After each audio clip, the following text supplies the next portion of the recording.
I really like platformer games, like more than the average person. So when Geometry Dash added the ability to essentially make your own, I was really excited about it. Fast forward to now, and I've beaten over 1,000 platformer levels, racking up an impressive moon count in the process. It's just so fun pulling up little bite-sized platformer games and never truly knowing what you're gonna get. That being said, making a good platformer is difficult. On top of a good idea, you need to have balancing and good programming and bug testing and all this terrifying stuff that a Geometry Dash player probably didn't sign up for. Because if your level doesn't play well, it won't be fun. And in the words of Reggie, if it's not fun, why bother? Fortunately, I have enough game design experience for all of you. And after playing all these levels, I'm finally ready to present my master list of what not to put in your platformer level. Right away, this was the most requested issue for this video, and it's probably because not playing a level is not fun. Unless a player is already really invested in a level, they don't want to watch the camera scroll through the entire thing and then go all the way back. And this also applies to like collecting a key. If it's not for storytelling, I would limit cutscenes to about 5 seconds at most, and I wouldn't even use them for things like a door closing behind you. If you watch a long cutscene once, like the intro for a boss, you shouldn't have to watch it after every attempt. Just place a checkpoint after the cutscene finishes, or use the item persist trigger to detect if you've already seen it. Cause once you've watched it once, you no longer get anything out of it. In gaming, a cycle is something you have to wait for, like a platform that moves back and forth. In other words, imagine a bus. These can be problematic because if you miss a cycle, you have to sit and wait for the next one, and that's boring. Or if a level uses toggling blocks, it can make things feel extremely sluggish. Try to keep cycles to a minimum, or add extra platforms so you don't need to wait as long, or make them touch activated. For most platformer levels, the ultimate rule you should follow is that deaths should always feel like your fault. Platformer levels are a much longer commitment than classic ones, and if people keep dying to unfair things, they will lash out in the comments.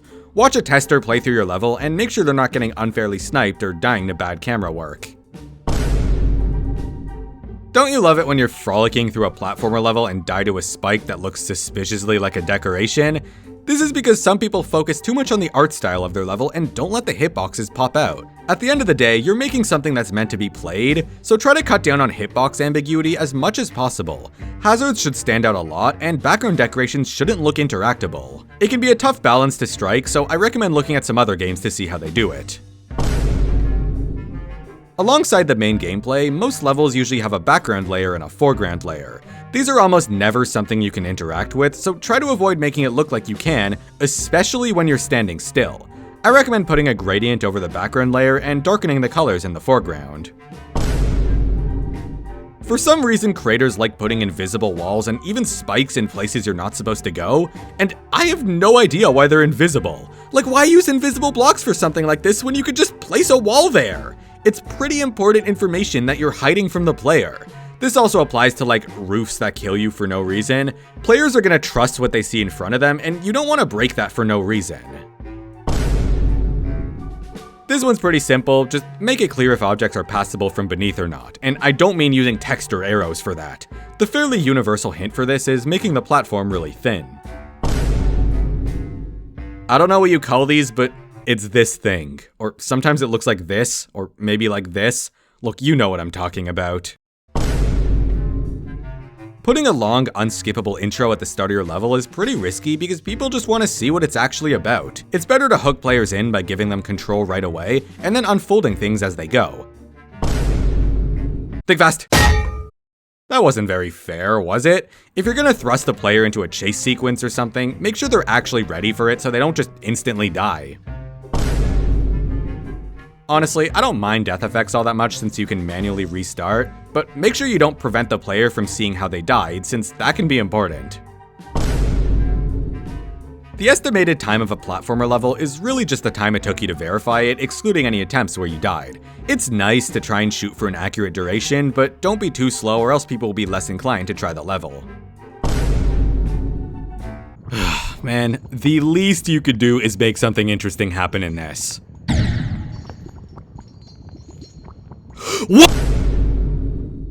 If you're using a spawn loop for something like a moving platform, try not to leave it loaded for the entire level. Same goes for event triggers, collision triggers, that kind of stuff. It's a small optimization that helps a lot, and you can easily check for these by just playing a sound effect when the trigger runs.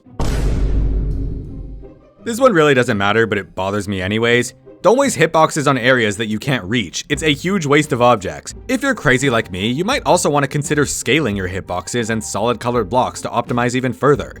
Just be cautious when you go above 4x scale since it might cause issues. Oh yeah, as long as you're looking at hitboxes, make sure there's no missing ones that let you go out of bounds, and keep in mind that mini icons can actually squeeze between spikes. Don't feel the need to constantly take control away from the player. For something like a cutscene with a fixed camera, there's no harm in letting them jump around during it. In fact, it keeps the player a little more engaged. Only disable player input if you really have no other choice. Don't recreate someone else's game. It's just unoriginal, and sometimes it's even blatant stealing. If you really want to do this, at the very least make your own levels for it, or do something that sets it apart from the original. And if you're able to contact the game's creator, it's a good idea to ask first. Alright, those were my general tips, now on to some more specific features. Platformer mode lets you customize the speed and duration of dash orbs, but that means you never know how fast it's going to be. Make sure you're consistent with these across the level and have some visual to differentiate between ones you hold and ones that launch you. It's kind of weird that in some levels you can just touch a wall and suddenly your gravity shifts. This is mostly RobTop's fault for making this a trigger instead of an actually visible portal, but creators should still know to indicate this clearly, like more than just arrows and glow. This one's pretty random, but don't do those puzzles where you have to push a box, but the box is really slow and it gets stuck a lot, and it's hard to realize it was even pushable, and the solution is obvious, and there's only one of them in the entire level. Force blocks have pretty weird and unpredictable behavior, so if you're gonna add things like fans that launch you upwards, try to make sure the player still feels like they're in control. Double jumps can be a little annoying to implement, but if you can, try to make sure you can still use them if you fall off a ledge without jumping. Obviously it comes down to how you want to design your level, but this is usually nice to have. Going through a mirror portal in platformer mode inverts your controls so left is right, and unless you can find a genuinely clever use for it, it's more obnoxious than fun. In the off chance that your level has a health system, please don't make everything do 2 hearts of damage, it's mean. Wait, why did I put this one in here again? It's okay to have some options at the start of your level, but that doesn't mean you should put every single thing you're unsure about. Like, now it's just stressing me out. Whenever you place a spike on an edge, always remember that the hitbox is small enough for you to stand here. If it allows for major skips, you should probably patch it, but if it's something small, I would actually leave it in, since it makes the player feel cool about themselves. But once you pick a side, stay consistent with it throughout the level, or use a different visual depending on if it's safe. We all knew this one was coming eventually. Personally, I'm not a fan of levels that abuse hitboxes since it makes the gameplay a lot harder to eyeball. I would prefer having honest and more fixed hitboxes for challenges like these, but a lot of people seem to swear by abusing hitboxes, so don't let me tell you what to do. I know it's tempting, but please don't put Hatsune Miku in your platformer level. It's bad game design. Honestly, I'm just saying this because I know someone's gonna make a level with everything I said not to do, and now they have to put Miku in. You're welcome. Not only are bosses really difficult to program, but actually getting them right is a whole other challenge. But don't worry, I got you. First, you have to consider that not all players want to be thrusted into a surprise fight at the end of the level since it's a very different playstyle. So keep the fights brief if they don't play a major role in the level, and don't be afraid to add checkpoints if you think people might appreciate them. Secondly, avoid repetition since there's already going to be a lot of that from dying and respawning. Don't make your boss take 10 hits if nothing changes during the fight. Thirdly, make the attacks fair to someone who's never played the fight before. This means telegraphing the attacks and giving plenty of time to react since they don't know exactly how the boss was programmed like you do. And finally, try to shuffle the attacks fairly so the fight is as consistent as possible. If there's only one attack where you can actually damage the boss, you don't want to leave that up to chance. Instead, try programming the boss to always do it after 2 or 3 normal attacks, so you don't have to spend forever waiting for a chance to strike. Okay, next thing I want to touch on is how you should and shouldn't handle special mechanics in your level. A mechanic is simply a rule of the game or something the player can do, like hitting an orb to boost higher or touching a portal to change game mode. Platformer levels very commonly invent new mechanics, so it's important to know how to get them right. Text is boring and I'm not gonna read it. Try to find more intuitive ways for people to learn things, whether that's through experimentation or details like signs. That being said, you should still teach new mechanics, but it doesn't have to be in your face. I'm a huge fan of the Super Mario method where you introduce something in a safe area, build on it as the level goes on, and then test your mastery of it in order to find secrets or reach the top of the flagpole. Where you actually introduce mechanics also matters a lot. Like, you might not want to do it when you're super far into a section without a checkpoint, especially if it's punishing. The way you implement a mechanic is so important that it basically makes or breaks your level. The more you plan on using it, the more time you should spend polishing it so it feels good to play. Similarly, having poor or unresponsive controls can completely destroy a good level, so if you're not using the built-in ones, you need to get this right. For example, 4-directional movement that's controlled by 2 fingers on each side is an absolute disaster, and at that point it might be better to just control with the jetpack. It really does suck that we can't use the down button in Platformer, and I'm seriously hoping RobTop adds it at some point. There's plenty of charm to mechanics that only appear once, but it risks making the level feel a bit messy. If any mechanics feel kind of major, try to reuse and explore them as the level goes on. Too many different mechanics at once can get overwhelming really quickly, even if they're just vanilla features like orbs. Try coming up with a small and rough palette of mechanics you're gonna use and then focus on arranging them in creative ways. Alright, that's enough about mechanics, but before we move on, if you like what you've been seeing so far, consider making that wacky number next to my name go up. Look, we just hit 800,000 subscribers and I truly think we could get to 1 million at some point in 2026. I don't upload too often, and when I do it's usually something like this, so consider. At the very least, maybe drop a like. Okay, let's talk checkpoints. There's a lot of factors that go into where you should put checkpoints, but in general, you want to put one after each section of the level. In other words, once you overcome something notable and feel like you've moved on, you shouldn't have to do it again. Keep checkpoints in mind when you're building the level, since you don't want sections that are too long or too short. Like, there's this one checkpoint in the secret hollow that really has no business being there because it doesn't feel like it's bridging anything. But if you want to be nice and let players have a more relaxed experience, nobody will be bothered by extra checkpoints. Just like the level itself, each checkpoint should have a bit of a difficulty curve, and I would recommend something like this. The start of the checkpoint is the part you'll be playing the most often, so it's a great spot to try some riskier ideas since there's much less of a punishment. Then I'd tone it down and gradually work back up, maybe even incorporating something you learned along the way. But most importantly, do not crank up the difficulty at the end of the checkpoint. It's mean, it's unfair, and having to constantly run back there is a massive waste of time.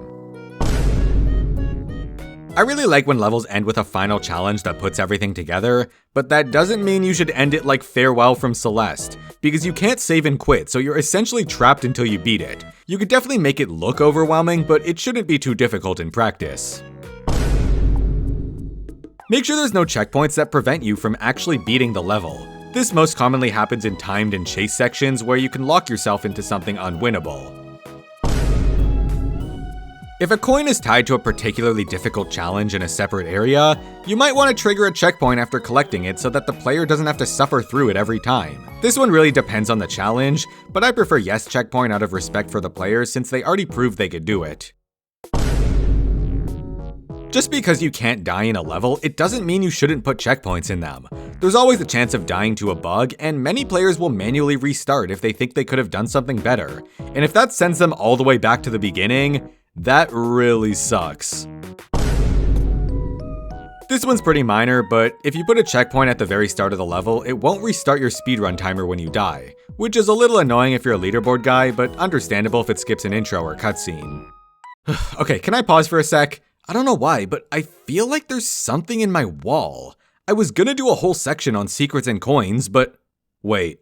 No, please don't tell me! If you know me, you know that I hate wall coins. They're cheap, they're lazy, they're not rewarding, and they're usually super missable for no reason. If for whatever reason you have to put a wall coin in your level, which you shouldn't, don't be afraid to make it look a little more obvious. As long as the player still gets that feeling of uncovering a secret, you did your job well. I think speedrun coins really come down to how short and replayable the level is, but in most cases, people want to play at their own pace, and if they see a speedrun coin at the end of the level, it's a pretty big ask for them to run through it a second time. I was guilty of doing this in my first 2.2 level, but I thought it'd be okay since putting more coins in your level is better than only having one. Unfortunately, that's not really how it works. There's a lot of psychological stuff going on when you do this. This one I can't defend, it's just plain mean. The only way to salvage this is by making a coin for beating the level without checkpoints, but make sure the player is aware of its existence. I can't say I'm the biggest fan of coins that just make you do the section a second time. If it's 1 or 2 jumps, sure, but something like this is a pretty universally miserable feeling.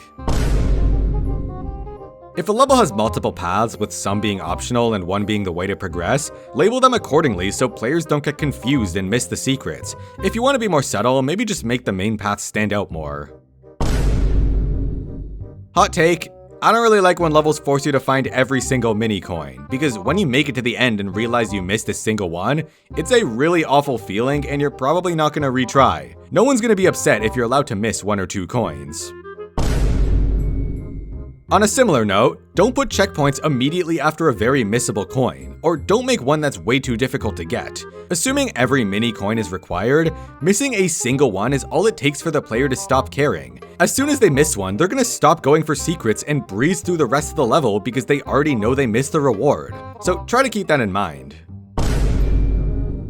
Platformer levels have a built-in point system that displays on leaderboards, and you can use it for pretty much anything you want. You can use them to see if people found coins, or let people fight to beat the level with as few jumps as possible. There's so many cool uses for points, and I highly recommend playing around with them. Just be cautious of one thing. For some reason, by default, you lose 1,000 points for every second you spend in the level, and you don't actually get this penalty until it ends. This was done to allow for a sort of hybrid score consisting of time and pickups, but most players aren't actually aware of it, so make sure you turn this off in the level settings or make each pickup worth a couple thousand points if you plan on using it. Using the point system is fine, but if you're getting collectibles involved, make it clear if they don't actually count towards a coin. If someone goes out of their way to get every mini coin only to get nothing in return, they might not be so thrilled about it. And we're back! The next thing I want to talk about is the camera, because that's really important to get right. You know what I'm saying? The more zoomed in the camera is, the slower you have to go because you can't see your surroundings as well. If you're not designing a section specifically with this in mind, just zoom out and the level will be a lot more fun. For this one, I'm talking so dark that like all the colors blend together and you can barely see in front of you. It's the same issues as a zoomed in camera, but now it's even harder to see. Okay, this one is even worse. Like, how do I even defend this? And the same goes for invisible mazes, because it's the same idea. This is just my way of saying don't abuse shaders or the shake trigger, save them for moments that really matter, and if they overlap with gameplay, tone them down so they aren't a bother. My advice is, when you play through the level, ask yourself if it would be clearer without the shaders, and if you think so, maybe take the hint. You only need a little bit of shader to get your point across. This one concerns where you actually are on the screen, and it's a much harder thing to get right. Try to make sure the camera always shows you what's up ahead, especially for vertical sections. Play around with the camera offset trigger until something feels alright. I highly encourage slower camera transitions since quick ones can be hard on the eyes, but if you're right at the edge of the screen, then yeah, make them fast. Keep it smooth, but try and minimize the amount of time you spend waiting for the camera to catch up. Honestly, this is just an insult to the camera system that RobTop spends so much time working on. There's a reason you don't see games do this, mainly because it's really disorienting, but also because it prevents the camera from pointing in the direction you're going.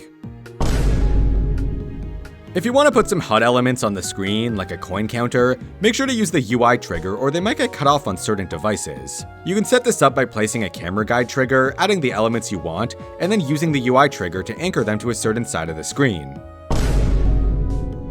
In addition to UI, it's possible for gameplay to get cut off on 4x3 devices like iPads and some laptops. I recommend playtesting your levels on this aspect ratio, and more importantly, using this region of the camera guide trigger to see exactly what'll get cut off.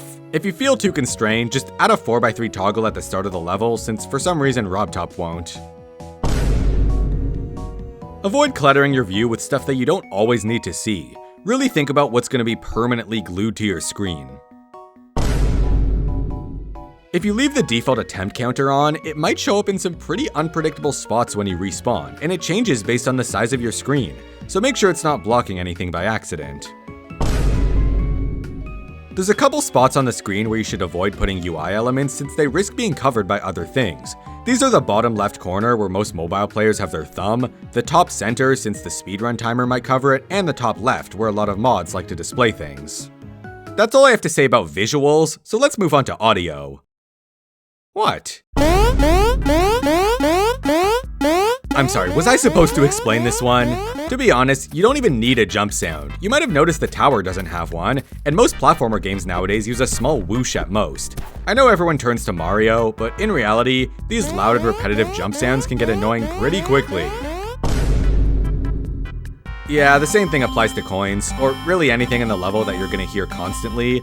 At the very least, I would recommend randomizing the pitch of sound effects to make them a little more varied. You would not believe how many levels just place individual sound triggers on top of each object, and not only does this misalign their hitboxes, but it also makes them really difficult to change later. If you don't know any better, pickups can spawn a group from the Edit Special menu, and the event trigger lets you spawn groups on certain game events, like jumping or touching a portal. I shouldn't have to say this, but if you're gonna make me download 10 songs for your level, they should all serve an important purpose. Don't make someone download 100 megabytes of audio just so you could have a song selector at the start of your level. Right now you can only see one song when searching for a level, and a lot of them mute it immediately and start playing something else. Guys, be honest with your song choice, it's just the right thing to do. It doesn't have to be the first song in your level, in fact I'd recommend the most notable one. Audio balancing just means making your level sound good. You don't want the music to drown out the sound effects, but you also don't want the sound effects to drown out the music. Fortunately, you can enable the audio visualizer from the settings menu, which can help you find the right sweet spot. You're gonna want the music to be about halfway through the green zone, and your sound effects a little higher, with the loudest ones being in the yellow, but never red. You also want your sounds to stand out from the music, so if a song has a lot of bass, try to pick a sound that contrasts that. And don't be afraid to experiment by stacking multiple sounds on top of each other. Okay, we're almost done, but before I dismiss you, don't you think you're getting a little too good at your own level? What you need is some constructive criticism. Playtesting simply means getting a friend to try your level and using their blind experience to catch any issues you didn't notice. I recommend actually watching them play the level, but if you can't arrange that, you can just ask them to take a bunch of notes. Watching a playtester lets you see how the average person is going to experience your level, which is super valuable information. The one thing more important than playtesting is how you actually handle the feedback you're given. If someone complains about a part of your level, whether it's a tester or someone in the comments, it doesn't mean that your level is terrible unless you do what they say. So take some time to consider why they might be asking for something, how it'll affect the player experience, and if it hurts your vision for the level. For example, if people say there should be more checkpoints, that doesn't mean you should destroy your level's balancing by adding them everywhere. Instead, find the actual problematic spot, reflect on if you really think a checkpoint would fix things, and make the final decision from there. Staying true to yourself and knowing what not to listen to is just as important as knowing what you should. Just don't be too stubborn, and don't be afraid to make small sacrifices so the level is more enjoyable. If you take feedback, you also have to consider how you're going to implement it. For example, if someone finds a skip in your level, don't fix it with something stupid like invisible spikes, because players will still see the potential skip and try to go for it. You're not actually addressing the problem. The same goes for clearing up confusing parts by just adding text telling them what to do. The best thing to do is tweak or restructure the section to eliminate the problem in the first place. By trying to rush out these little band-aid fixes, you're really just making the level even worse. Well, this leaves me with one final piece of advice, the last thing that you absolutely shouldn't do in your platformer level. No, really, don't actually take anything I said too seriously. Yes, it's my genuine game design advice, but ignoring it doesn't make your level wrong. Instead, take the time to understand why these rules exist so that you also know the best ways to break them. You should aim to make a fair and enjoyable experience, but also try and subvert people's expectations to really make your level stand out.